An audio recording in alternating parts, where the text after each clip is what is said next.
शेवगाव पाथर्डी पाणी टँकर घोटाळ्याशी संबंधित अधिकाऱ्यांवर कारवाईची मागणी करत माहिती अधिकार कार्यकर्ते प्रवीण शंकर खोमणे यांनी पाथर्डी तहसील कार्यालयासमोर प्राणांतिक उपोषण सुरू केलं। 2017-18 मध्ये शेवगाव व पाथर्डी तालुक्यात दुष्काळी परिस्थितीत टँकरद्वारे पाणी पुरवठा करण्यात आला होता। मात्र या टँकरच्या खेपांमध्ये अनेक अनियमितता झाल्याच्या तक्रारी समोर आल्या।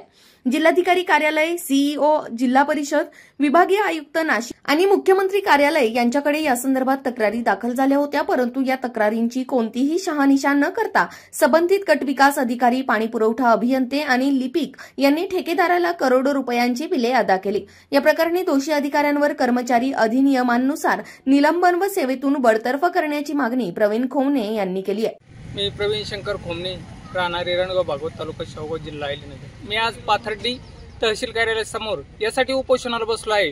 शेवगाव पाथर्डी तालुक्यात 2017-18 साली भीषण असा दुष्काळ पडला होता। त्या दुष्काळात शेवगाव पाथर्डी तालुक्यात जनतेला गावोगावी पाणी पुरवठा करण्याचा टँकर ठेकेदार यांनी अनियमितता केली आहे व या संदर्भात विभागीय आयुक्त, सीएमओ कार्यालय, कलेक्टर अहिल्यानगर यांनी या संदर्भात चौकशीच्या आदेश देऊनही अधिकाऱ्यांनी याची साधी दखलही घेतली नाही।